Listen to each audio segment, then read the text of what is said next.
अस्सलाम वालेकुम, मैं हूं शाहजेब खानजादा। मार्च में $619 मिलियन का करंट अकाउंट सरप्लस आने के बाद स्टॉक मार्केट में भी तेजी का सिलसिला जारी है और आज 100 इंडेक्स ने 692 पॉइंट्स इजाफे के साथ नया रिकॉर्ड बना दिया है। पहली दफा 72,000 की सतह उबूर करके 100 इंडेक्स 72,051 पर बंद हुआ है। हुकूमत आने वाले दिनों में मजीद मुआशी इस्तेहकाम के दावे कर रही है। ज़र मुबादले के ज़खायर में इजाफे और महंगाई में कमी आने के दावे कर रही है। 29 अप्रैल को IMF का बोर्ड पाकिस्तान के लिए स्टैंड बाय अरेंजमेंट की $1.1 अरब की आखिरी किस्त की मंजूरी देगा और वजीर खजाना ने दावा कर दिया है कि अगले महीने IMF का वफ्द नए बड़े और तवील मुद्दती मुआहदे पर मुज़ाकरात करने के लिए पाकिस्तान आएगा। और आज वज़ीर आज़म शहबाज शरीफ ने कराची में बिजनेस कम्युनिटी से खिताब में कहा है कि सऊदी अरब के सरमायाकारों का बड़ा वफ्द पाकिस्तान आ रहा है, आप लोग उनके साथ मिलकर बैठें, कारोबार करें, आप हमारा साथ दें, आपको मायूस नहीं करेंगे।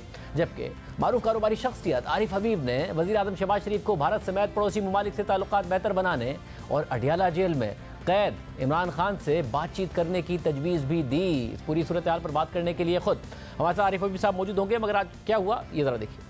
मैं चाहूँगा कि दो और हाथ मिलाएं आप, दो और हाथ जो है मैं सजेस्ट करूँगा आपकी जो है वो सबमिशन कि एक जो है हमारे पड़ोसियों से हाथ मिलाएं जो आप काम कर रहे हैं इसके ऊपर। आई थिंक उसके भी जो है वो बहुत अच्छे नताइज आएंगे, इंक्लूडिंग इंडिया मैं समझता हूँ। और आप ये कर सकते हैं कि इंडिया के साथ भी जो है मामलात को ठीक करते हैं। दूसरा जो अडियाला के बासी हैं उनके साथ भी आप हाथ मिलाएं, वहाँ भी मामलात को जो है वो बेहतर करने और वो आप कर सकते हैं। ये इंतहाई शफाफ होगी privatisation, free of any obstacle, bureaucratic delay, कतन उसकी इजाज़त नहीं होगी। आप आएँ, अपने कॉम्बिनेशन बनाएं, जॉइंट वेंचर्स बनाएं, बाहर से अच्छी कंपनी लेके आएँ, चाहे वो PIA है, चाहे वो आउटसोर्सिंग ऑफ एयरपोर्ट्स है, चाहे वो डिस्कोस हैं। अल्टीमेटली उसमें भी आपसे मशवरा करेंगे। आप देखें जो आपके SOEs हैं, इससे सारी चीज़ों को आप जमा कर लें तो साल के अरबों खरबों हमारे जो going down the drain. Saudi Arabia का डेलीगेशन आ रहा है पाकिस्तान, अगले महीने मैं जा रहा हूँ चंद दिनों में, and we are expecting a high part business delegation from Saudi Arabia.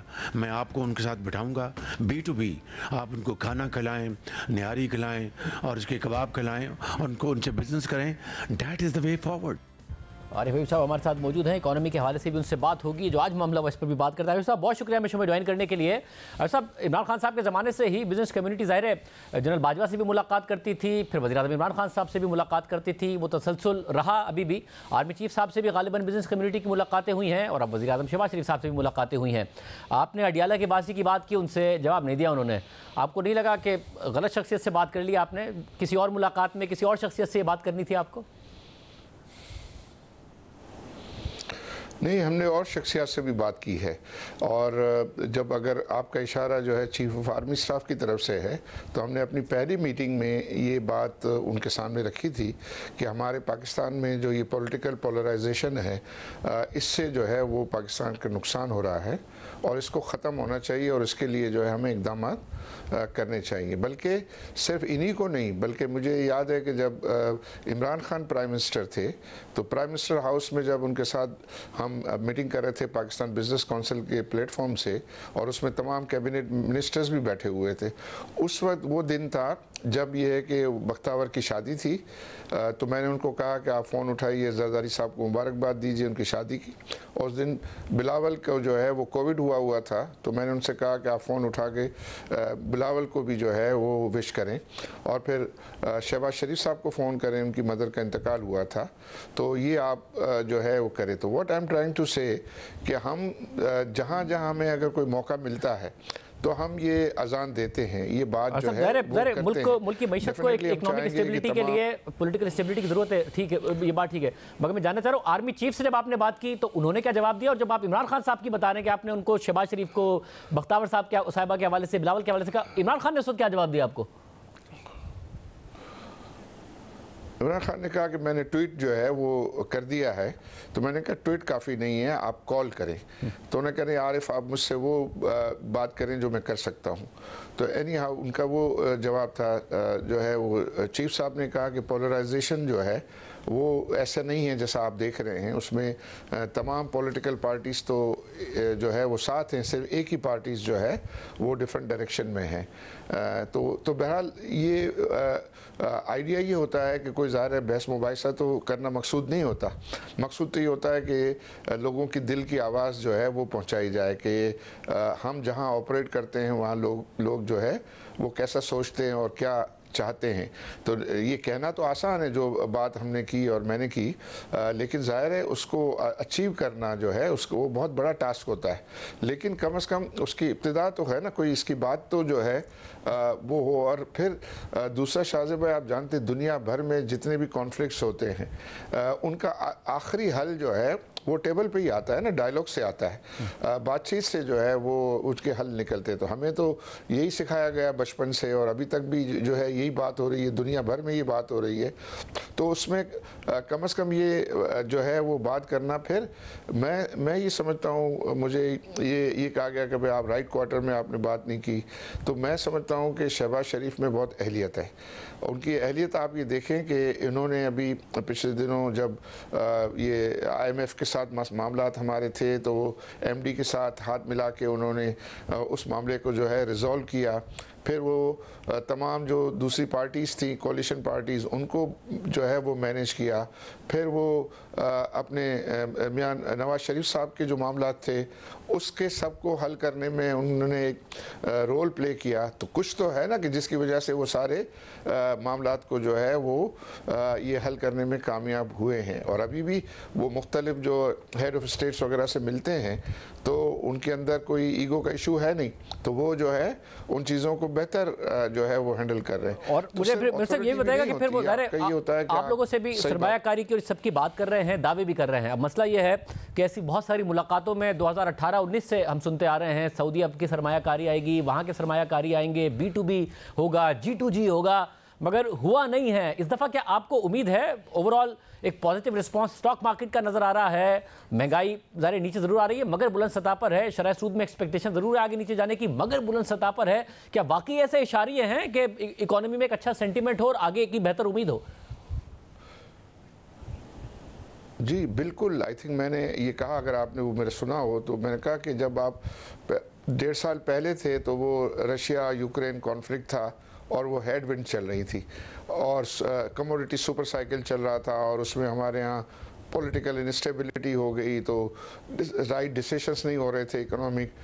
लेकिन इस दफ़ा जो है मैं समझता हूँ कि हेडविंड रुक गई है, बल्कि मैं तो ये कहूँगा कि अब टेलविंड जो है वो शुरू हो गई है कि हमारा जो है इन्फ्लेशन नीचे आ रहा है। IMF ने कहा है कि हम अगले साल का एवरेज इन्फ्लेशन जो है वो 12% कम होगा। मतलब वो कहते हैं कि 25 से इस दफ़ा का जो एवरेज है उसका अगले साल फाइनेंशियल ईयर में वो 13% का प्रेडिक्ट करते हैं। तो आप इमेजिन कीजिए कि अगर ये इतना इन्फ्लेशन नीचे जाता है तो अगर इंटरेस्ट रेट कम होंगे तो पाकिस्तान के कितनी बड़ी स्पेस मिलेगी। मुझे तो लगता है 2.5-3 ट्रिलियन रुपीस की स्पेस जो है इंटरेस्ट रेट कम होने से जो है बजट को मिलेगी। फिर प्राइवेटाइजेशन होगी तो उसमें चांसेस हैं कि 1.5-2 ट्रिलियन है, और अगर हम पब्लिक प्राइवेट पार्टनरशिप में डेवलपमेंट एक्सपेंडिचर करें तो 1-8 ट्रिलियन। तो ये जो, और फिर स्टेट बैंक ने जो है वो उनका इंक्रीमेंटल प्रॉफिट है 1 ट्रिलियन का। मगर मसला ये ना कि जैसे फिस्कल स्पेस पैदा होता है हम एक्सपेंशनरी मोड में जाते हैं, करंट अकाउंट डेफिसिट क्रिएट करते हैं, बस्ट करते हैं, वापसी साइकिल में आ जाते हैं। इस दफ़ा आपको ये उम्मीद है कि सबक सीख लिया है पॉलिसी मेकर्स ने? जो मौजूदा फाइनेंस मिनिस्टर हैं उनको आप बतौर बिजनेसमैन भी अच्छी तरीके से जानते हैं माजी से, आपको लग रहा है कि वाकई प्राइवेटाइजेशन की बात हो रही है तो होगी, रिफॉर्म्स की बात हो रही है तो होगी, हम वापस एक साइकिल से नहीं गुजर रहे हैं और फिर वापस यही नहीं खड़े होंगे? नहीं, ये जो आप डाउट एक्सप्रेस कर रहे हैं वो ज़रूर डाउट एक्सप्रेस होना चाहिए, लेकिन एज ए पाकिस्तानी जो है हमें उम्मीद करनी चाहिए कि जो सही सही चीज़ें हैं ये होंगी। और अगर हम ये नहीं करेंगे तो अब तो हमारे पास कोई मार्जिन ही नहीं है ना। अब तो हम बहुत मुश्किल से डिफ़ॉल्ट होते होते हम जो है वो बच के निकले हैं। तो उसमें अगर हम ये चीज़ों को जो है वो बेहतर नहीं करेंगे, ठीक नहीं करेंगे, देखिए हमारे Pakistani companies have done very well. आपने देखा होगा कि उनकी गवर्नेंस बेहतर हुई है, उनकी प्रॉफिटेबिलिटी जो है वो बेहतर हुई है, लेकिन कंट्री रिस्क की वजह से कोई पाकिस्तान को देखना नहीं चाहता था। तो हमारे यहाँ नेगेटिव ख़बरें जो है बहुत अरसे तक रही हैं। अब कुछ पॉजिटिव ख़बरें, रुपया जो है वो स्टेबल हुआ है, करंट अकाउंट सरप्लस आया है, ये स्टॉक एक्सचेंज ने जो है वो किया है, प्राइवेटाइजेशन की बातें हो रही हैं। PIA का भी जो प्राइवेटाइजेशन के लिए स्ट्रक्चर है वो बहुत अच्छा स्ट्रक्चर जो है वो बनाया गया है। तो जिसके ऐसा लगता है कि ये स्ट्रक्चर जो है वो डेफिनेटली ये कामयाब होंगे इसके अंदर। उस स्ट्रक्चर की बिना पे मैं कह रहा हूँ। साहब, और तो ये जो मार्च में हुआ, मार्च में एक सरप्लस आया, उसके बारे में जाहिर कहा जा रहा है कि वन टाइम है, ईद का सीजन था, दूसरे इनफ्लोज के साथ साथ रेमिटेंसेस बहुत ज़्यादा अच्छी आई, दूसरी ट्रांसफर्स के साथ साथ, इसलिए एक सरप्लस आ गया। ये सस्टेनेबल नहीं होगा, हम एक ऐसे ट्रैप में फंस गए हैं जिसमें इन्फ्लेशन अपनी जगह पर है, ग्रोथ 1-2% है। आपको इस ट्रैप से निकलते हम नजर आ रहे हो, कुछ सस्टेनेबल बुनियादों पर कि हमारे रिजर्व्स भी बिल्ड हो जाएं और एक हेल्दी इकोनॉमी हम बन जाएं? नहीं, इसमें आपकी ये जो आपने जिन चीज़ों पर इशारा किया है वो सही बात है, लेकिन साथ साथ इसको भी ना भूलें कि इस दफ़ा ट्रेड डेफिसिट हमारा जो है वो ज़्यादा हुआ है। $600 मिलियन जो है इस महीने में ज़्यादा हुआ है। तो उसको भी लेते हुए आप जो $1 बिलियन रेमिटेंस अगर ज़्यादा आया है तो 600 मिलियन हमारा ट्रेड डेफिसिट भी बढ़ा है, तो उसको भी आप एडजस्ट करने के बाद ये नंबर जो है वो आया है। और वैसे भी मैं देख रहा था शाहज़ेब भाई कि हमारा जो टोटल फॉरेन करेंसी डेट है ये हमारे पिछले 10 साल के करंट अकाउंट डेफिसिट के बराबर है। तो हमने ऐसे भी साल देखेंगे 18-20 बिलियन का करंट अकाउंट डेफिसिट कर दिया, और वो हमने जो है वो डॉलर्स बोरो करके अपने सर पे जो है वो फॉरेन करेंसी के अंबार लगा दिए या कर दिया। अगर हम करंट अकाउंट डेफिसिट को, या एक नारा जो लगाते थे वो मिफ्ता इस्माइल साहब के, our import should not be more than our exports and remittances, तो उसको लेके चलें तो आई थिंक स्टेट बैंक ने अभी रिसेंट पीरियड में बहुत अच्छा इसको मैनेज किया है। आपने देखे कि ये इस साल में शायद ये तीसरा करंट अकाउंट सरप्लस था। तो मतलब वो ये मैं कह रहा हूँ कि यस, हमने अपना ये मैच पिछले जो है वो बहुत हार गए, वाइट वॉश हो गया हमारे ऊपर, लेकिन इसका मतलब ये तो नहीं है कि हम खेलना ही छोड़ देंगे। हम मतलब ये है कि नए सिरे से कामों को जो है वो ठीक करने की कोशिश तो करेंगे ना सब लोग, और बात करेंगे इसकी कि भाई ये चीज़ें जो पहले गलतियाँ हुई हैं वो दोहराई ना जाएं। और अब आई थिंक जो मीडिया की वजह से लोगों का नॉलेज भी बहुत अच्छा हो गया है। नॉलेज पहले ये है इस्लामाबाद में इतना लोगों को जो है नॉलेज नहीं हो, लेकिन अब नॉलेज लेवल जो है वो पहले से काफ़ी बेहतर है। हमारे रिसर्च हाउसेस वगैरह अच्छी रिपोर्ट्स निकालते हैं, बताते हैं। तो हमें मतलब उम्मीद करनी चाहिए कि अब ये हम माजी वाली गलतियां जो है वो दोबारा नहीं करेंगे, और हम सही सही फैसले जो है वो करते चलेंगे। और अगर वो सही सही फैसले करते चलें तो आप भी जानते हैं कि इंशाल्लाह फिर देर नहीं लगेगी कि हम सही तरीके से सेहतमंद हो जाएं। बहुत शुक्रिया। प्रोग्राम में आगे बढ़ते हैं। एक तरफ पीपल्स पार्टी दावा कर रही है कि 8 फरवरी के इलेक्शन के बाद तहरीक इंसाफ ने वफाक में हुकूमत बनाने का मौका ज़ाया कर दिया, पीपल्स पार्टी की ऑफर ठुकरा दी, उनसे बात करने के लिए तैयार नहीं हुई। और दूसरी तरफ अब जब तहरीक इंसाफ ऑपोजिशन में है तो मुसलसल कन्फ्यूजन का शिकार नजर आ रही है। आज पूरा दिन चेयरमैन पब्लिक अकाउंट्स कमेटी के मामले पर तहरीक इंसाफ कंफ्यूजन का शिकार रही। तहरीक इंसाफ पहले ही इमरान खान के कहने पर पब्लिक अकाउंट्स कमेटी की सरबराही के लिए शेर अफजल मरवत का नाम दे चुकी है। इमरान खान खुद अडियाला जेल में मीडिया के नुमाइंदों से बात करते हुए बता चुके हैं कि उन्होंने पब्लिक अकाउंट्स कमेटी के चेयरमैन के लिए शेर अफजल मरवत का नाम दिया है। मगर गुज़िश्ता रात शेर अफजल मरवत ने नुमाइंदा जियो न्यूज़ हैदर शराजी से बात करते हुए कहा कि पार्टी के अंदर कुछ लोगों ने इमरान खान से मुलाकात करके उन्हें अपना फैसला बदलने के लिए कायल करने की कोशिश की, लेकिन इमरान खान ने उनकी चाल उलट दी। एक हफ्ता कबल में हमारे कुछ दोस्त मिले थे तो खान साहब को ये बावर करा रहे थे कि स्पीकर या नून वाले जो हैं वो नहीं मान रहे हैं, तो वो खान पे उन्होंने जोर दिया कि मुतबादिल का नाम दे। तो खान ने फिर उनकी चाल उन्हीं पे उलट दी, उनको कहा नहीं स्पीकर या नून को अनाउंस करने दे। जो भी कर रहे हैं मेरा ख्याल है कि अपना कद छोटा कर रहे हैं। मैं मजीद इस पे बात नहीं करता हूँ। खान ने एक चीज पे नाम ले दिया है, अब खान को मजबूर कर रहे हैं कि जी आप अपना फैसला रिवर्स करें। बहुत से फैसलों में खान साहब पे ये दबाव डाला गया। जब इस हवाले से चेयरमैन पीटीआई बैरिस्टर गौहर खान से सवाल हुआ तो उन्होंने कहा कि मैंने शेर अफजल मरवत को इस तरह के बयान देने से मना किया है, ये पार्टी के अंदरूनी मामलात हैं। मैंने इनको कहा भी है ये नहीं कहेगा आइंदा आप इससे ऐसी बातें नहीं सुनेंगे, इसको मैंने मना किया हुआ है, ऐसी बातें नहीं करनी। पार्टी की जो इंटरनल मामलात है वो हम इंटरनल डिस्कस करेंगे।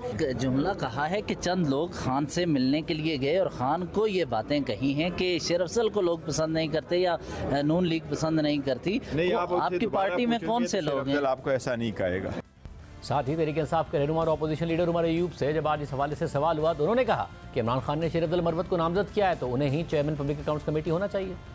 जनाब खान साहब ने शेर अफजल मरवत साहब को नॉमिनेट किया तो उनको होना चाहिए पब्लिक अकाउंट्स कमेटी का चेयरमैन। और इस दौरान तहरीक इंसाफ के ज़राए से यह खबर सामने आ गई कि इमरान खान ने पब्लिक अकाउंट्स कमेटी की सरबराही सुन्नी इत्तेहाद काउंसिल के सरबराह हामिद रजा को देने का फैसला किया है। फिर जब इस हवाले से खुद हामिद रजा से सवाल हुआ तो उन्होंने इसकी तरदीद नहीं की और कहा कि जो इमरान खान का फैसला होगा वो कबूल होगा।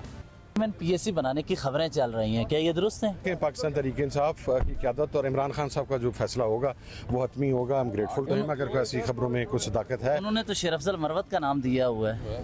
वल्लाह इसके बाद तहरीक इंसाफी के रहनुमा लतीफ़ खोसा ने एक और नाम ले दिया। उन्होंने हामिद खान का नाम कह दिया जो एक सेनेटर है।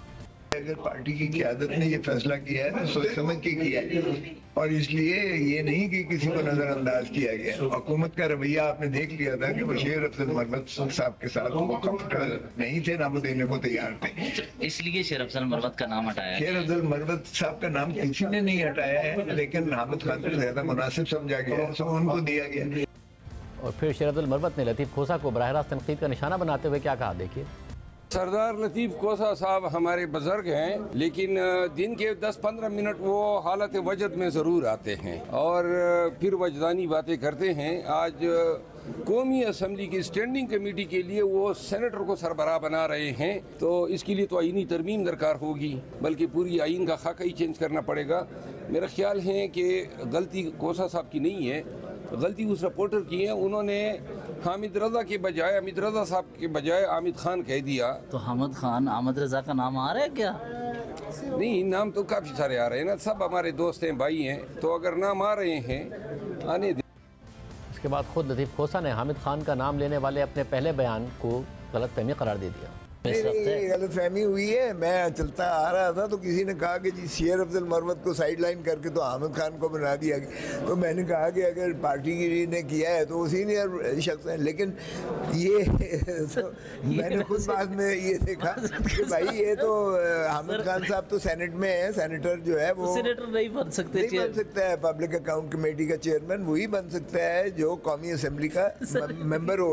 और दूसरे दिन एक नए बयान के हवाले से कन्फ्यूजन का शिकार हो जाती है पाकिस्तान तहरीक इंसाफ। कभी वो बयान इमरान खान साहब से मंसूब होता है, ये बात भी इमरान खान साहब से मंसूब है कि उन्होंने ही शेर अफजल मरवत के हवाले से कहा था, मगर फिर ये क्या हो रहा है। जियो न्यूज़ के नुमाइंदे हैदर शराजी हमारे साथ मौजूद हैं। हैदर शराजी, बहुत शुक्रिया, आप ही ने तकरीबन तमाम रहनुमाओं से बात की, आप ही को जो बयान दिया शेर अफजल मरवत साहब ने, उससे कंट्रोवर्सी पैदा हुई कि जी मेरे खिलाफ जो लोग हैं वो इमरान खान साहब को जाके कन्विंस कर रहे हैं। खोसा साहब ने तो चले अपनी क्लैरिफिकेशन दे दी, मगर अभी तक ये नहीं पता चल रहा है कि शेर अफजल मरवत साहब ही बन रहे हैं, कोई और बन रहा है, हामिद रजा खान साहब बन रहे हैं। ये क्या हो रहा है तहरीक इंसाफ में? देखिए, शेर अफजल मरवत के हवाले से जब फोकल पर्सन जो इमरान खान के थे अडयाला जेल मुलाकातों के हवाले से, तब भी यही कन्फ्यूजन फैलाई गई और एक प्लान तरतीब दिया गया। शेर अफजल मरवत बाहर हो गए, आउट कर दिए गए। उस वक्त भी बैरिस्टर गोहर वाज़े तौर पर कह रहे थे कि शेर अफजल मरवत का नाम नहीं हटाया जा रहा, एडिशन नामों की हुई है। उस वक्त बाद में हटा दिया गया। एक मरतबा फिर अब ये बात सामने आ रही है कि इमरान खान ने शेर अफजल मरवत को चेयरमैन PCA के लिए नाम उनका तजवीज़ किया है और इससे कबल फोकल पर्सन के लिए भी इमरान खान ने खुद नाम तजवीज़ किया था। और इस वक्त शेर अफजल मरवत के हवाले से जब ये तमाम बातें हुई, अब फाइनल स्टेज में ये मरहला जा रहा है, तो पार्टी में ये कन्फ्यूजन बहुत ज़्यादा है। पार्टी के मुतअद्दिद रहनुमाओं से मेरी ये बात हुई है। अपोजिशन लीडर उमर अयूब से अभी चंद लम्हे कबल मेरी गुफ्तगू हुई। उन्होंने कहा कि इमरान खान की जानिब से कोई नई हदायत जारी नहीं हुई, शेर अफजल मरवत ही हैं, ये कोट ऑन कोट उनकी जानिब से कहा जा रहा है। लेकिन याद रहे कि PTI की जानिब से शिबली फराज का नाम बहुत अहम है इन सारी चीज़ों में, क्योंकि जिस वक्त फोकल पर्सन की तब्दीली का मामला भी था तो शिबली फराज उस वक्त एक कोर कमेटी मेरे सोर्सेज बता रहे हैं, उस वक्त उन्होंने लड़ाई की थी कि फोकल पर्सन सियासी क़यादत को मिलने नहीं दे रहे, हमें आगे आने दिया जाए। उस वक्त भी यही हुआ, शेर अफजल मरवत साइड पे हो गए। अब भी पार्टी के मुतअद्दिद रहनुमा इस वक्त शिबली फराज के हवाले से सवाल कर रहे हैं। और गुज़िश्ता रोज़ जब शेर अफजल मरवत ने कहा कि चंद रहनुमा बानी PTI से मिले और कहा कि शेर अफजल के ऊपर स्पीकर कौमी असम्बली या नून लीग को तहफ़्फ़ुज़ात हैं, ऐसा कुछ नहीं कहा था। PTI के अपने ही रहनुमाओं ने इमरान खान से गलत बयानी की है। ये तो दावा शेर अफजल मरवत कर रहे हैं, लेकिन पार्टी के मुतअद्दिद रहनुमा या बड़ी तादाद में जो कि इस वक्त सुन्नी इत्तेहाद कौंसिल में बाइस मजबूरी या फिर बल्ले के निशान जाने की वजह से वो वहाँ मौजूद हैं, वो ये कह रहे हैं कि बानी PTI का अलग से शेर अफजल पर एतमाद है, लेकिन इस एतमाद के हवाले से पार्टी के अंदर से ही कुछ लोग बानी PTI से को जाकर कुछ और बात कर रहे हैं। ये जो इंटरनल पॉलिटिक्स है इसमें हम मुसलसल देखते हैं। शेर अफजल मरवत साहब ज़ाहिर मुतादिद कंट्रोवर्सीज का मरकज़ भी रहते हैं, मगर ये भी वो गिला करते हैं कि पार्टी के अंदर से ही कभी सोशल मीडिया पर कभी किसी तरीके से मेरे खिलाफ कैंपेन होती है या फिर ये सियासत होती है। ये मसला हल क्यों नहीं हो रहा है पार्टी के अंदर? यही आज उमर अयूब खान से मेरी गुफ्तगू हुई है, मसला हल क्यों नहीं कर रहे। उन्होंने कहा मैं बानी PTI से कल मिलने जा रहा हूं, लेकिन आपको ये पहले बता दूं कि कल अगर उमर अयूब खान या शिबली फराज के साथी मिलने के लिए जाते हैं तो उनकी जानिब से जो बाहर आकर स्टेटमेंट होगी, एन मुमकिन है कि शेर अफजल मरवत को हटाए जाने से मुताल्लिक हो। बहुत शुक्रिया लतीफ़ खोसा साहब ने क्लैरिफिकेशन कर दी है, हमारे साथ इस वक्त प्रोग्राम में भी मौजूद है। लतीफ़ खोसा साहब बहुत शुक्रिया मुझे ज्वाइन करने के लिए। ज़रा आपने लतीफ़ खोसा साहब जो बयान दिया आपने तो क्लैरिफिकेशन कर दी कि एक मिसकम्युनिकेशन हो गई थी, सवाल को आप सही नहीं समझे, मगर पार्टी के अंदर खुद अब शेर अफजल मरवत साहब कह रहे हैं उनके खिलाफ सियासत हो रही है, इमरान खान साहब के कान भरे जा रहे हैं, उन्हें कहा जा रहा है कि इन्हें पब्लिक अकाउंट्स कमेटी चेयरमैन ना बनाया जाए। आपकी पार्टी मुश्किलात का शिकार है, मगर उसके बावजूद अंदरूनी इख्तलाफात से आगे नहीं बढ़ पा रही है। देखें शाहज़ेब खानदार साहब, ऐसी कोई बात नहीं है। पार्टी की पार्लिमानी पार्टी में ये डिस्कशन ज़रूर हुई थी जिसका इजहार शेर अफजल मरवत साहब ने किया। पहले तो मैं जब आया ही हूँ पार्लियामेंट के अंदर दाखिल ही हुआ हूँ तो किसी ने मुझे कहा कि जी हामिद खान को बना दिया गया और फलां को साइड लाइन कर दिया गया। तो मैंने कहा भाई ये पार्टी की डिसीजन इंटरनल होती हैं, जिसको वो मुनासिब समझते हैं जिस जगह पर। हालांकि हामिद खान साहब तो सेनेटर हैं और ये तो MNA ही सिर्फ बन सकता है। बाहर कैफ चूँकि मैं जा रहा था तो जाते हुए जब आप सवाल बाज़-औक़ात करते हैं तो उससे भी कन्फ्यूजन क्रिएट हो जाती है। बाकी रहा ये है कि अभी तक जो मैंने वहाँ महसूस किया, अभी तक खान साहब ने कोई ऐसा जो है वो नहीं दी कि किसी और को जो है नामजद किया गया हो। मसला ये है कि पिछले दिनों अब जैसे एक और बयान सामने आया, रऊफ हसन साहब ने कहा कि जी बहुत डील ऑफर हो रही है, इमरान खान साहब नहीं मान रहे हैं। फिर अलीमा खान साहिबा ने भी यही कहा, मगर इमरान खान साहब ने खुद जब साफियों से बात की तो उन्होंने कहा कि मुझसे कोई नहीं मिलने आया, ना ही मुझे कोई पैगाम आया। फिर गौहर खान साहब ने भी मुलाकात के बाद यही कहा कि इमरान खान साहब ने हमें बताया कि हमें कोई पैगाम नहीं आया, ना ही पार्टी को कोई पैगाम आया है। तो ये इतनी मल्टीपल मैसेजिंग क्यों हो रही है पार्टी की तरफ से? लेकिन वैसे देखें अब हम बात करते हैं, आप बात करते हैं कि जी कंसिलिएशन होनी चाहिए। पहले ये तो तय पा जाए कि इसमें who is playing the shots, हुकूमत है किसकी।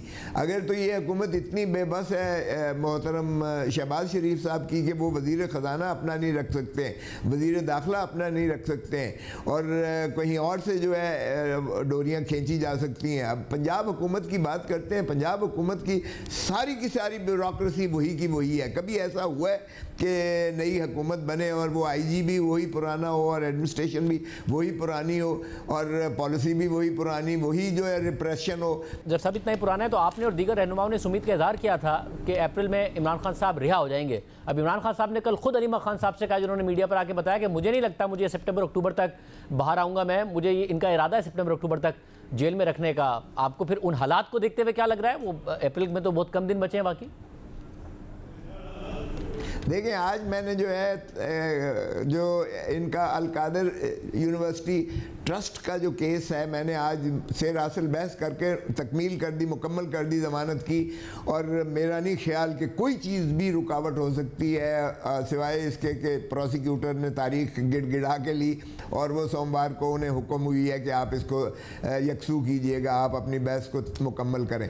तो सोमवार को ये इंशाल्लाह अलकादर ट्रस्ट की ज़मानत हो जाएगी। साइफ़र वाले में कल लगा हुआ है, साइफ़र वाले में भी प्रोसिक्यूशन जो है इसको तवालत दे रही है। साइफ़र आपके सामने है, साइफ़र का वजूद नहीं है, ना कोई इंस्ट्रूमेंट ना कोई डॉक्यूमेंट पेश किया गया है, ना किसी को पता है साइफ़र का मतन क्या है। तो मुझे बताएं कि ऑब्जर्वेशंस आपके सामने लाउड एंड क्लियर हैं। साइफ़र जो है वो फॉरेन मिनिस्ट्री में वो तो डी कोड करने से वहाँ से हटाया ही नहीं जा सकता है, वो एक ट्रांसक्रिप्ट उसका बनाया जाता है। उस पेपर के अगर जो कहीं गुम हो जाता है तो वो पेपर के गुम होने पर कभी सजाएँ नहीं होती हैं, ना ही वो कागजात को प्राइम मिनिस्टर अपनी जेब में संभाल के रखते हैं। ये तो आज़म खान को अगर जवाबदेही होनी चाहिए थी तो होती, लेकिन आज़म खान जब उठा कर ले गए हैं, उसका सॉफ्टवेयर उसका अपडेट कर दिया गया है, तो वो जो है उसके बाद बयानात देने शुरू कर दिए। उसकी धेले की अहमियत नहीं है कानून के हिसाब से, कानूनी शहादत के हिसाब से।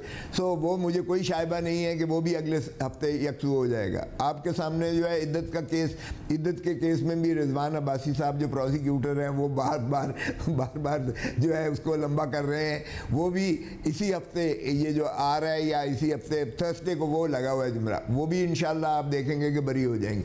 अब अगर कोई नए केसेस घड़ के ले आते हैं तो उसका तो मैं नहीं कह सकता हूँ। मतलब ये जिन केसेस की आप बात कर रहे हैं उसमें फेयर ट्रायल के ऊपर बहुत सवालात उठे हैं, जिन केसेस की आप बात कर रहे हैं, और ये तवक्को जरूर की जाती है सीनियर कानूनदानों की तरफ से भी कि उसमें इमरान खान साहब की रिहाई हो जाएगी। मगर इमरान खान साहब को ये इस वक्त अंदेशा है कि 190 मिलियन पाउंड केस में फिर मुझे कन्विक्ट कर देंगे और फिर मुझे अंदर रखा जाएगा। आपको लग रहा है उसका फैसला इतनी जल्दी नहीं आएगा?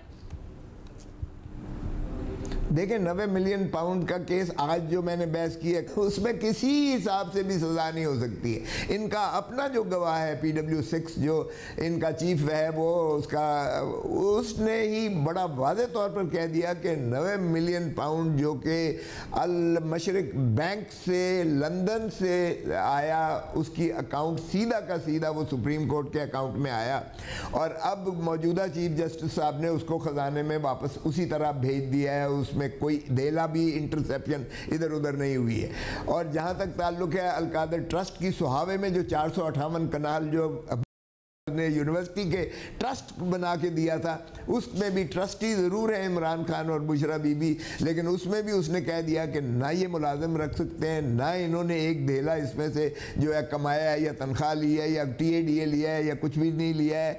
तो वो दोनों चीज़ों में आ गया कि एक बेनिफिट, एक गेन, एक चीज़ की पाई की भी वहाँ से नहीं हुई है। शोर इतना मचा रखा हुआ है, 190 मिलियन खा गए जी, सबसे बड़ा स्कैम हो गया।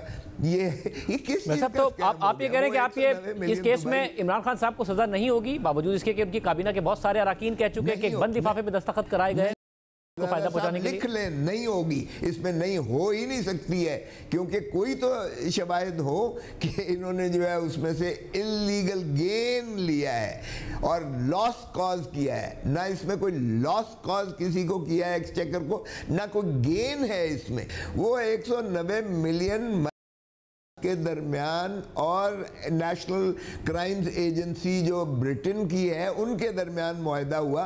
ये देखें, पाकिस्तानी पुलिस नहीं थी, माफ़ कीजिएगा, और ना ही वो पाकिस्तानी अदालतें थी, वो लंदन की जो है डिस्ट्रिक्ट।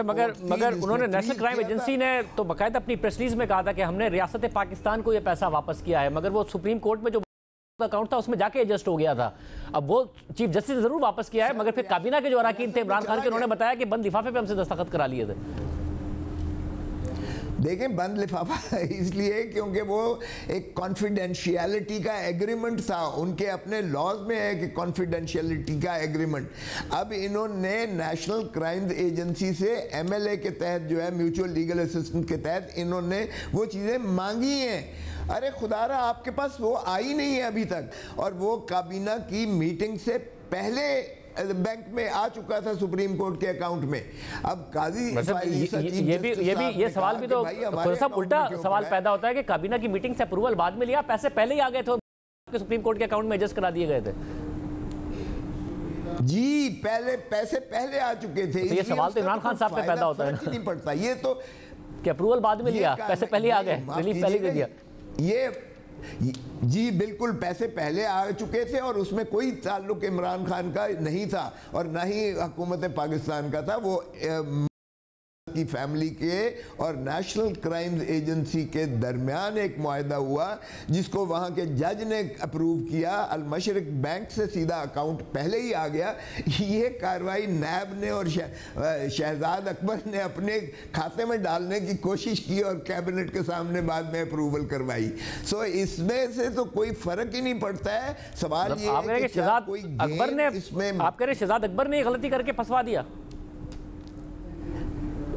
उन्होंने कार्रवाई अपनी डाली कि हमने जी 190 मिलियन, नैब ने भी बड़ा ज़्यादा ट्रम्पेट किया कि हमने 190 मिलियन जो है वहाँ से लेकर आए हैं बरतानिया से पाकिस्तान। बहुत शुक्रिया लतीफ़ खोसा साहब की गुफ्तगू आपने सुनी। वो कह रहे हैं 190 मिलियन पाउंड केस में कोई इम्कान ही नहीं है कि इमरान खान साहब को सज़ा हो जाए। वो अब भी ये दावा कर रहे हैं कि इमरान खान साहब उन्हें बाहर आते नज़र आ रहे हैं। प्रोग्राम में आगे बढ़ते हैं। पीपल्स पार्टी दावा कर रही है कि 8 फरवरी के इलेक्शन में कौमी असम्बली की सबसे ज़्यादा नशिस्तें जीतने के बावजूद तहरीक इंसाफ ने हुकूमत बनाने का मौका ज़ाया कर दिया। हालांकि उस वक्त पीपल्स पार्टी ने राब्ता भी किया था कि तहरीक इंसाफ को सबसे ज़्यादा मैंडेट मिला है, इसलिए अगर तहरीक इंसाफ हुकूमत बनाना चाहती है तो पीपल्स पार्टी उसका साथ देने के लिए तैयार है। सिर्फ यही नहीं, उस वक्त सबसे पहले खुद तहरीक इंसाफ की तरफ से दावा किया गया कि पीपल्स पार्टी इस हवाले से पैगाम भिजवा रही है, जिसकी अब खुद पीपल्स पार्टी ने भी तस्दीक कर दी है। पीपल्स पार्टी के रहनुमा नदीम अफजल चंद ने कहा है कि वो खुद पीटीआई के पास पैगाम लेकर गए थे। और पीपल्स पार्टी के रहनुमा नदीम अफजल चंद साहब भी मौजूद है। चंद साहब बहुत शुक्रिया शो में ज्वाइन करने के लिए। चंद साहब, बिलावल भुट्टो जरदारी साहब के तो उस वक्त स्टेटमेंट्स थे कि पीटीआई का हक है, उन्हें मैंडेट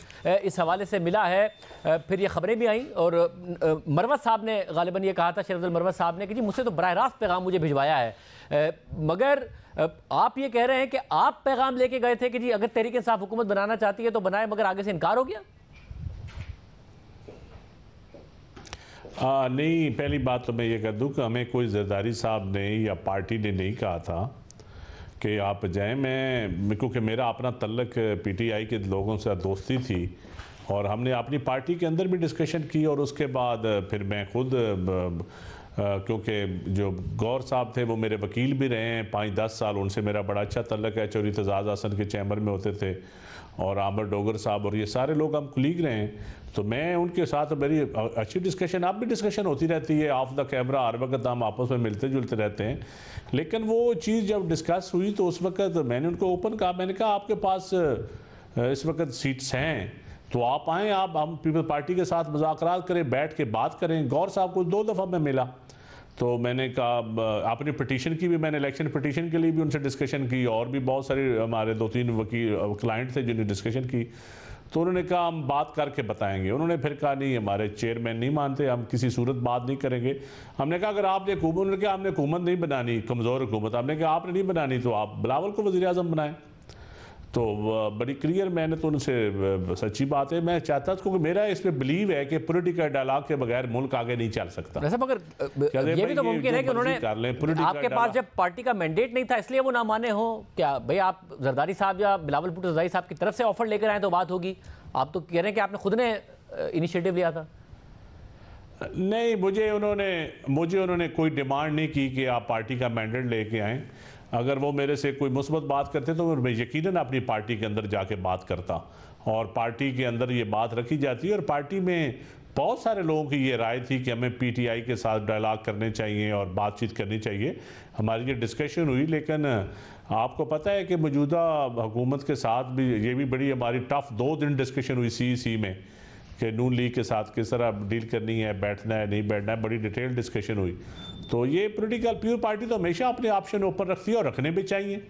इससे पहले भी हम तो पॉलिटिकल पार्टीज के साथ डायलॉग करते हैं। आपने ऑफर तो कर दी, मगर क्या ग्राउंड रियलिटी में ये हो सकता था, ये मुमकिन था कि आप जो इस वक्त मामलात इस्टेब्लिशमेंट के साथ तहरीक इंसाफ के चल रहे हैं, आप तहरीक इंसाफ की हुकूमत बनवा देते कि जी आइए आप हुकूमत बनाइए? ये मुमकिन होता? तो हो सकता है हम इस्टेब्लिशमेंट के साथ भी उनकी सुलह करवा देते। इस्टेब्लिशमेंट की मर्जी से ही हम करते ना, इस्टेब्लिशमेंट की मर्जी के बगैर ऐसा कैसे हो सकता है? तो वो हम उनकी सुलह, हम ये पोलराइजेशन, ये शिद्दत ख़त्म करनी हो तो फिर बातचीत करनी पड़ेगी ना। जिन लोगों से लड़ाई जारी है, हम ये चाहते हैं कि ये इदारों के ऊपर जो बयानात हो, ये जो इस वक्त टेंशन बनी हुई है, इस टेंशन को कौन ख़त्म करेगा? और पीपल्स पार्टी के अलावा कोई और ख़त्म नहीं कर सकता। ये मैं आज भी आपको बात बता रहा हूँ कि पीपल्स पार्टी सब जमातों से और सब इदारों से बात कर सकती है। वैसा मगर जब आप कह रहे हैं कि हम सुलह करा देते हैं, आप ये क्योंकि आप ज़ाहिर ग्राउंड रियलिटीज़ जानते हैं, आप तहरीक इंसाफ में हुकूमत का भी हिस्सा रहे, इमरान खान साहब को भी आपने करीब से देखा, पाकिस्तान की सियासत को भी आप बहुत करीब से जानते हैं। आप ये कह रहे हैं कि इसका बाकायदा मौका था कि सुलह कराने में पीपल्स पार्टी कामयाब हो जाती अगर तहरीक इंसाफ आपके साथ इत्तेहाद कर लेती? देखिए, मेरे ख्याल में शाहजेब भाई, आप देखें कि काफ लीग के साथ जब हमने कोalition हुकूमत बनाई थी, उससे मुश्किल मरला तो नहीं था। नून लीग जिस जगह दौर में आसफ अली जरदारी को 11 साल जेल में रखा गया, ज़बान काटी गई, क्या क्या नहीं हुआ, लेकिन फिर चार्टर ऑफ डेमोक्रेसी शहीद बीबी और मियां नवाज शरीफ साहब ने किया, फिर हमने हुकूमतें भी इकट्ठी बनाई, फिर हम कोलिशन पार्टनर्स भी रहे, तो क्या मुमकिन हुआ? जुल्फ़िकार अली भुट्टो शहीद के फांसी के बाद MRD बनी, वो लोग जो कोहल्ला के पुल पे भुट्टो शहीद को लटकाने की बातें करते थे वही सारे MRD की तारीख का हिस्सा बने। तो ये पाकिस्तान की सियासत में ये सारे काम हुए और हो सकते हैं। देखिए ये कई दफ़ा कई वाक़यात होते हैं, उससे गलतफहमियाँ जन्म लेती हैं, लेकिन कई वाक़यात ऐसे होते हैं जहाँ दोस्तियाँ भी हो जाती हैं। और मुझे आप ये कह रहे हैं कि एक दोस्ती का मौका था कि आपसे दोस्ती होती तो एस्टैब्लिशमेंट से भी दोस्ती हो जाती। देखिए मेरे ख्याल में हम आसफ अली जरदारी साहब को, मेरा ज़ाती आज भी ये ख्याल है कि आप आसफ अली जरदारी साहब को जब ये मैंडेट मिलेगा पार्टीज़ की तरफ से या तमाम स्टेक होल्डर्स की तरफ से, तो मैं ये दावे से कहता हूँ कि तमाम पॉलिटिकल पार्टीज़ के अंदर जो पोलराइजेशन है, जो शिद्दत है, जो नफ़रत है, जो इस वक्त अदम इस्तेकाम है, ये 5 दिन में ख़त्म हो जाएगा। वैसे मगर इस वक्त जो डायरेक्शन है उसमें मैं फिर कहूँगा कि आप क्योंकि कॉन्स्टिट्यूंसी पॉलिटिक्स करते हैं तो आपको पता है कि क्या ग्राउंड रियलिटीज़ हैं, मगर इमरान खान साहब ने बाकायदा तौर पर एक वोट बैंक अपना इंटैक्ट भी किया है और उसको गेन भी करने में सीटें वो कामयाब हुए, जो उनका दावा है कि उन्हें उससे महरूम किया गया। उनके लिए पॉलिटिक्स काम कर रही है। उन्होंने पिछले दिनों भी जो बयानात दिए हैं वो अगर आगे बढ़ना चाहते हैं इसी के साथ, तो आपको नहीं लगता कि पहली दफ़ा कोई कामयाब हो सकता है? उनका कॉन्फिडेंस कोई गलत नहीं है? देखिए ये मैं उनके साथ भी रहा हूँ, मेरी उनसे बातचीत उस वक्त कैबिनेट में भी होती थी, और बड़े हॉक्स थे जो कहते थे कि खान साहब आपका बयानिया कमज़ोर हो जाएगा, खान साहब अगर आपने नून लीग या पीओ पार्टी के साथ बातचीत की तो ये हो जाएगा। फिर उन्हीं खान साहब ने मियां नवाज शरीफ को खुद वकालत करके बाहर भेजा, फिर उन्हीं खान साहब ने बैठ के बाजवा साहब को सारी पॉलिटिकल पार्टीज़ के साथ बैठ के एक्सटेंशन दी, वो सारे मामलात हुए। इलेक्शन कमीशन मुत्तफ़िका लगा, चीफ इलेक्शन जो मौजूदा इलेक्शन कमीशन है ये खान साहब ने और अपोजिशन ने मुत्तफ़िका लगाया था ना, तो बड़े बड़े काम हुए। लेकिन इस वक्त मैं समझता हूँ कि उनकी हुकूमत सूबाई हुकूमत चली, वफाक में हुकूमत नून लीग की थी, सूबाई हुकूमत अच्छे तरीके से चलती रही, पीपल्स पार्टी और फेडरल में वफाक में PTI की हुकूमत थी, अच्छे तरीके से चलती रही हुकूमत। ठीक है, अब कई मामलात ख़राब हुए, कई ठीक हुए, CCI एक प्रॉपर फोरम है। सियासत में कोई दुश्मनियाँ नहीं होती, सियासत में फ्लेक्सिबिलिटी होती है, हट दरमी नहीं चलती, डायलॉग एंगेजमेंट ये चलता है सियासत में। सब क्योंकि आपने कहा कि आप बड़ा करीब रहे, आपने बड़ा करीब से इमरान खान साहब को देखा। एक इंटरव्यू में आपने गालिबन ये कहा कि इतने करीबी और मिसाली ताल्लुकात थे कि आज भी नहीं है जो इमरान खान साहब और जनरल बाजवा और जनरल फैज़ हमीद के हुआ करते थे। और आपने ये भी कहा कि किसी एक मौके पर जनरल बाजवा ने यह तक कहा कि हम क्या करें, इमरान खान को कहा कि अपोजिशन को फांसी पर लटका दें। ये क्यों नौबत आई ये बात कहने की जनरल बाजवा को? क्या हुआ था, क्या वाक़या था? देखिए बहुत अच्छे ताल्लुकात थे और मैं समझता हूँ कि मुझे ये बात मेरे लिए बड़ी हैरान कुन थी। मैं उस वक्त समझता था कि शायद इस्टेब्लिशमेंट जो है वो ज़्यादा अपोजिशन को विक्टिमाइजेशन की तरफ लेके जा रही है, लेकिन जब मैंने ऐसी बातें सुनी तो एक दिन मैंने खुद बाजवा साहब से कहा, मैंने कहा आप क्यों नून लीग को या इन चीज़ों को, आप दूसरी जमातों को, पीपल्स पार्टी को आप इस तरह दीवार के साथ लगवा रहे हैं? तो उन्होंने कहा हमने क्या करें, हम तो ये कहते हैं कि हम अपोजिशन को और फांसी लगा दें, और हमने कई मीटिंग्स में कहा है, ये खुद मेरे साथ अब बाजवा साहब की डायरेक्ट बात हुई, तो हम तो बिल्कुल नहीं चाहते। लेकिन क्योंकि नैब के ऊपर यकीनन असर था, नैब को शहजाद अकबर और ये डील करते थे, ये लोग तंग करते थे, और शहजाद अकबर या आजम खान ये जो इस वक्त एक ट्रैका था 3-4 लोगों का, पॉलिटिकल लोग उसमें शामिल नहीं थे। ये मैं आज भी कहता हूँ, ना परवेज़ खटक था, ना शाह महमूद कुरैशी था, ना मतलब फवाद वगैरह या इवन शीरी मज़ारी, ये लोग उस वक़्त भी इन चीज़ों में शामिल नहीं थे। पॉलिटिकल लोग जो थे, जो अपोजिशन को विक्टिमाइज़ करने वाली या केसेस बनाना अकाउंटेबिलिटी के नाम पे, तो ऐसी चीज़ तो मैं एक नून लीग का एक नागरा MPA था जो अब भी नागरा साहब हैं, मुझे नाम नहीं आ रहा, तो वो मैं खुद लेके गया था शहजाद अकबर के पास। मैंने कहा यार ये नागरा साहब के खिलाफ अपने एंटी करप्शन में केसेस बनवाए हैं पंजाब में, तो उसने कहा इनको कहें पार्टी चेंज कर लें। मैंने कहा मैं तो ऐसी बात नहीं करूंगा इनके साथ, मैं तो ये कह रहा हूँ अगर ये गुनहगार हैं तो इनको सजा दें, इनके साथ ज्यादती ना हो, बेशक नून लीग के साथ है। मैं खुद उनको लेके, तो ऐसी बातें होती थी। मैं यही तो हम बहस करते थे कि ये नहीं होना चाहिए। अगर उस वक्त गलत था तो आज भी गलत है, ये आज भी नहीं होना चाहिए, ये पहले भी गलत होता रहा। हम तो ये दुरुस्त है कि वो ये जब सिलसिला टूटेगा उसी वक्त मुल्क आगे बढ़ेगा, मगर ये चॉइस नॉन पॉलिटिकल लोगों को इतना इख्तियार देने की तो खुद इमरान खान साहब की थी ना। आपने तो खुद ने एक वाकया बताया कि जनरल फैज़ हमीद के हवाले से उन्होंने आपको अमीर हुसैन साहब, चौधरी अमीर हुसैन साहब को आप चाह रहे थे सियालकोट से टिकट मिल जाए, आपने कहा भी गालिबन इमरान खान साहब मान भी गए थे, मगर फिर खान साहब ने कहा जनरल फैज़ हमीद नहीं मान रहा। अरे टिकटों के मामले में तो फैज़ साहब की काफ़ी मदाखलत थी और फैज़ साहब से पूछ के वो टिकट देते थे, लेकिन कई मामलों में उन्होंने नहीं भी दिए फैज़ साहब से पूछ के। लेकिन अमीर हुसैन का टिकट तो मैं खुद, क्योंकि मैंने कहा था, फार्मूला दिया था कि फिरदौस आशिक अवान को स्पेशल सीट दे दें और ताहिर उदली और अमीर हुसैन को आप दे दें टिकट। वो पुराने आपके साथ खड़े हैं और आप सीनियर आदमी हैं और जीत भी वो ही सकते थे। उन्होंने कहा उनको बुलवा लें, मैंने बुलवा लिया, लेकिन अल्टीमेटली मैं उनको बनी गाला के गेट से अंदर नहीं ले जा सका। नहीं ले जा सके? खड़े रहे वो 4-5 घंटे। क्या हुआ गेट पर और क्यों नहीं ले जा सके? नहीं ले जा सके क्योंकि उनकी डायरेक्शन, मुझे ये ओन चौधरी अभी भी है, ओन चौधरी ने कहा था कि भाई वो तो फैज़ साहब ने और टिकट फैज़ साहब ने कह दिया, और बल्कि मेरे सामने ऑन की और खान साहब की बात, उन्होंने कहा नहीं फैज़ साहब कहते हैं फिरदौस को टिकट देना है, फिरदौस आशिक अवान साहब को टिकट देना है, इसलिए वो 4-5 घंटे खड़े रहे, खान साहब ने बुलाया था। यस, नहीं वो हालांकि मैंने उनके कहने पे उनको सियालकोट से बुलवाया था। अमीर हुसैन साहब अभी भी याद है, आप उनसे पूछ लें। साहब मुझे ये भी बताइएगा कि तो ये गलत रवायात है ना, ये पुरानी रवायात, ये गलत रवायात है। हमने इन चीज़ों को ख़त्म करना है ना शाहजेब, इन आगे चलना है। अगर चीज़ें लगी रही तो मुल्क आगे कैसे चलेगा, इस्तेकाम कैसे आएगा? ये दुरुस्त बात है। मुझे बताएगा कि जस्टिस बाबर सत्तार की जब तैनाती हो रही थी इस्लामाबाद हाई कोर्ट में, इमरान खान साहब इससे भी खुश नहीं थे? बिल्कुल खुश नहीं थे। खान साहब ने मीटिंग में कहा कि ये तो हमारे खिलाफ लिखता है और ये हमारे खिलाफ बोलता है, इसको बिल्कुल नहीं बनने देना हमने जज। और यकीन जानिए हमने कहा नहीं ये बहुत अच्छा आदमी है वो जहांगीरी साहब, और मैंने कहा जी आइडियल लोग तो आप जज बने हैं, ऐसे लोग आएंगे, यही लोग कल को बुरे वक्त में हमें काम देंगे। ये मीटिंग में मैंने कहा ये बुरे वक्त में यही लोग काम देंगे, तो उन्होंने कहा नहीं आपको नहीं पता। मैं कहा चलो ठीक है जी।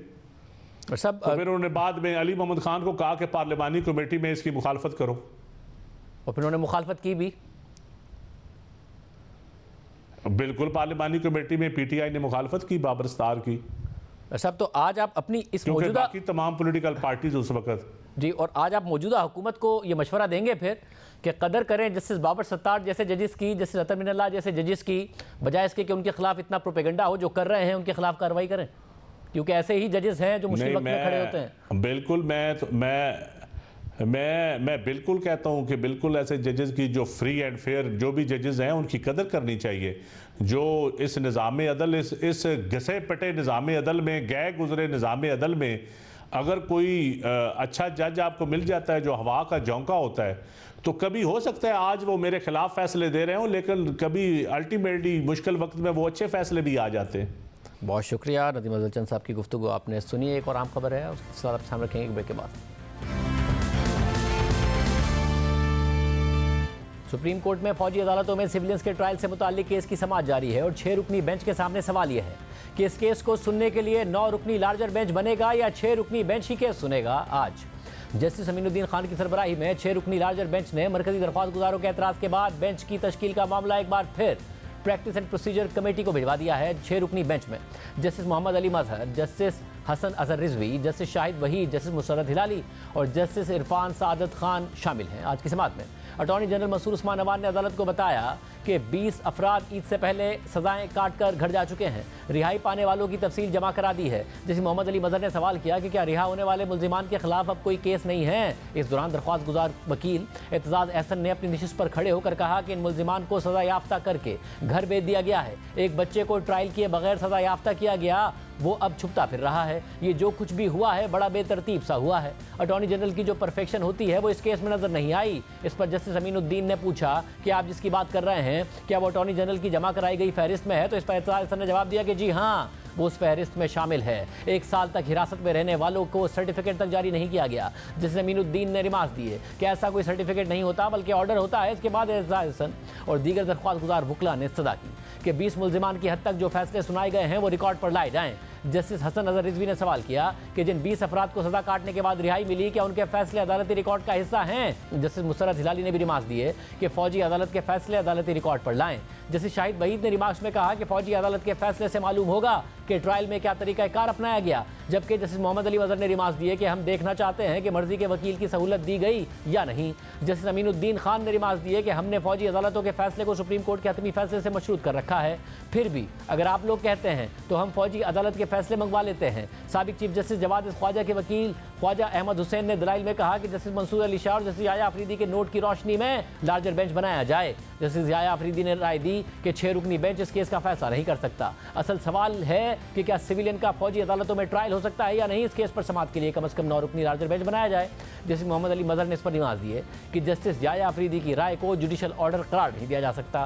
ख्वाजा अहमद हुसैन ने कहा कि कमेटी ने 6 जजेस का बेंच कैसे बनाया, इसके मीटिंग मिनट्स रिकॉर्ड पर नहीं है। इस पर जस्टिस मुसर्रत हिलाली ने कहा कि अगर आपको इस बेंच पर एतराज़ है तो हम उठकर चले जाते हैं। ख्वाजा अहमद हुसैन ने सवाल किया कि मिलिट्री कोर्ट्स में सिविलियंस का ट्रायल कैसे हो सकता है, इस पर एफबी अली केस का दोबारा जायजा लेना चाहिए। जिस मुसर्रत हिलाली ने सवाल किया कि क्या एफबी अली केस हमारे सामने चैलेंज हुआ है। दरख्वास्त गुजार वकील सलमान अकरवाजा ने कहा कि रावलपिंडी बार एसोसिएशन केस का फैसला 7 रुकनी बेंच का था, इस केस को कम से कम 8 रुकनी बेंच को सुनना चाहिए। जस्टिस मोहम्मद अली मजहर ने इस पर रिमार्क दिए कि हाई कोर्ट में अगर जजेस का फैसला बराबरी के तनासुब से आए तो मामला रेफरी जज को जाता है, यहाँ इस केस में ऐसा नहीं हो सकता। अटॉर्नी जनरल मसूद उस्मान अवान ने कहा कि रावलपिंडी बार एसोसिएशन केस का फैसला फुल कोर्ट का था। जस्टिस इरफान सादत खान ने रिमार्क दिए कि रावलपिंडी बार एसोसिएशन का फैसला 7 जजेस का अक्सरियती फैसला था। फर्ज करें कि 9 रुकनी बेंच बन गया और 6 जजेस का अक्सरियती फैसला आ गया तो फिर क्या होगा। जस्टिस शाहिद वहीद ने सवाल किया कि अगर इंट्रा कोर्ट अपील में 4 जजेस अक्सरियती बुनियाद पर मरकजी दरख्वास्तों का फैसला बरकरार रखते हैं तो फिर क्या होगा।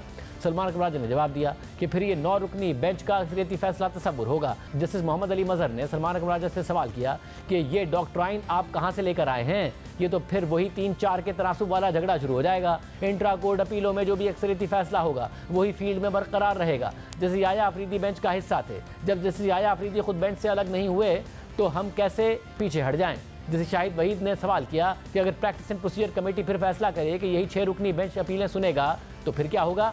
सलमान अकरवाजा ने कहा कि फिर हम इस बेंच को तस्लीम कर लेंगे। जस्टिस शाहिद वहीद ने रिमार्क दिए कि अगर फैसला 3-3 के तनासुब से आया तो मरकजी दरख्वास्तों का फैसला बरकरार रहेगा। दौरान समाअत जस्टिस मुसर्रत हिलाली का दरख्वास्त गुजार वकील एतजाज हसन से दिलचस्प मुकालमा हुआ। एतजाज हसन ने कहा कि सुप्रीम कोर्ट जब एक मामले को तय कर दे तो उसे नहीं छेड़ा जा सकता, शेर को अपनी ताकत का अंदाजा नहीं होता। जस्टिस मुसर्रत हिलाली ने इस पर रिमार्क दिए कि हमें अपनी ताकत का मुकम्मल इदराक है बैरिस्टर साहब। दौरान समाअत सियासी तज्जियाकार हफीजुल्लाह नियाजी जज्बाती हो गए और कहा कि मेरा बेटा हसन नियाजी लापता है, मेरी इससे मुलाकात नहीं हो रही है। हफीजुल्लाह नियाजी ने अदालत के सामने हाथ जोड़ दिए और कहा कि मुझे रात को नींद नहीं आती है, मेरी बेटे से मुलाकात नहीं कराई जा रही। अदालत ने इस पर अटॉर्नी जनरल को हसन नियाजी के बारे में तफसीलात मालूम करके आगाह करने की हिदायत कर दी। इसके बाद अदालत ने केस वापस प्रैक्टिस एंड प्रोसीजर कमेटी को भेजते हुए समाअत मुलतवी कर दी। प्राइम में शामिल करते हैं। इस्लामाबाद हाई कोर्ट में आज लापता बलोच अफराद केस की समाअत हुई, जहां अदालत ने निगरान वज़ीर आज़म की अदालत में पेशी और इस हवाले से यकीन दिलाने के बावजूद बलोच अफराद के लापता होने की शिकायत पर बरहमी का इजहार किया। आज बलोच लापता अफराद केस में समाअत के दौरान अटॉर्नी जनरल मसूद उस्मान अवान ने बाजियाब होने वाले अफराद से मुतालिक रिपोर्ट अदालत में जमा करवाई। समाअत के दौरान जस्टिस मोहसिन अख्तर कियानी ने रिमार्क दिए कि पटिशन में इंसानी हुकूक की खिलाफ वर्जियों की निशानदही की गई थी। ये वाज़ेह है कि स्टेट की अदालतें किसी दहशतगर्द की प्रोटेक्शन नहीं करेंगी। सवाल तब उठता है जब कानून से मावरा कोई इकदाम होता है, पुलिस जैसी भी कार्रवाई करती है, उसे तो हम देख लेते हैं कि वो ठीक हुई या नहीं हुई। पुलिस वालों को तो मुअत्तिल कर देते हैं क्योंकि वो जो करते हैं सबके सामने करते हैं। क्या एजेंसीज में कोई जवाबदेह है? खुद एहतसाबी कहाँ पर है जो नजर आए? इसीलिए मेरी राय जबरी गुमशुदगी कमीशन के खिलाफ है। जबरी गुमशुदगी कमीशन उन्हीं के साथ काम कर रहा होता है जिन पर इल्ज़ाम होता है। जो इदारे कानून के मातहत हैं वो तो रेगुलेट हो जाते हैं, जो कानून से मावरा कार्रवाई करते हैं उनकी रेगुलेशन क्या है? पुलिस तमाम इदारों से ज़्यादा बेहतर है क्योंकि वो कार्रवाई सबके सामने करते हैं। हुकूमत वजारत दिफा से पूछकर बताए कि एजेंसीज के अंदर खुद एहतसाबी का क्या अमल है। ठीक है, वर्किंग में गलती हो सकती है, लेकिन इसका मतलब ये नहीं कि वो जवाबदेह नहीं है। अगर कोई दहशतगर्द है तो पर्चा दें, कार्रवाई करें, लेकिन मावरा अदालत कार्रवाई ना करें। एजेंसीज का किरदार किस कानून के तहत होगा? हर इदारे को अपने इख्तियार के अंदर रहकर काम करना है, अदालत को भी अपने इख्तियार के अंदर रहकर काम करना है। एक घर का मर्द लापता है, उसकी माँ, बहन और बेटी पर क्या गुजर रही है? समाअत के दौरान जस्टिस मोहसिन अख्तर कियानी ने अटॉर्नी जनरल से पूछा कि कमेटी बनाई थी जिसमें DGISI, DGIB और DGMI थे, इसके बारे में बताएं। इस पर अटॉर्नी जनरल ने उन्हें जवाब दिया कि इससे मुतालिक हमने सुप्रीम कोर्ट से रुजू कर रखा है। इस पर अदालत ने उनसे कहा कि आप ऑर्डर में जो भी तरमीम चाहते हैं उसी हवाले से मुतफर्रिक दरख्वास्त दायर करें, अदालत को मुतमईन करें। हमें लापता अफराद के इस मामले को हल करना है। कमेटी बनाने से मुतालिक कोई एतराज़ है तो वजूहात बताकर मुतमईन करें। आज समाअत के दौरान दरख्वास्त गुजार की वकील एडवोकेट ईमान मजारी ने अदालत को बताया कि जिस दिन निगरान वज़ीर आज़म यहाँ पेश हुए थे उसी दिन एक बलोच स्टूडेंट उठा लिया गया, फिर अगले ही दिन उस लापता तालिब इल्म को रावलपिंडी से छोड़ दिया गया। इस हवाले से अदालत ने रिमार्क्स दिए कि इससे पता चलता है कि वज़ीर आज़म के बयान की कोई हैसियत नहीं है। ये कहते हुए अदालत ने इस केस की समाअत 21 मई तक मुलतवी कर दी। इसी केस की गुज़िश्ता समाअतों में भी जस्टिस मोहसिन अख्तर कियानी ने बलोच अफराद के लापता होने पर इंटेलिजेंस एजेंसीज के एहतसाब के हवाले से रिमार्क दिए थे। इस हवाले से इस्लामाबाद हाई कोर्ट ने DGIB, DGISI और मिलिट्री इंटेलिजेंस पर मुश्तमिल कमेटी बनाने का हुक्म दिया था जो लापता बलोच अफराद की बाजियाबी के लिए काम करे, लेकिन वफाकी हुकूमत इस्लामाबाद हाई कोर्ट के इस हुक्म को चैलेंज कर चुकी है। इजाज़त दीजिए, अल्लाह हाफ़िज़।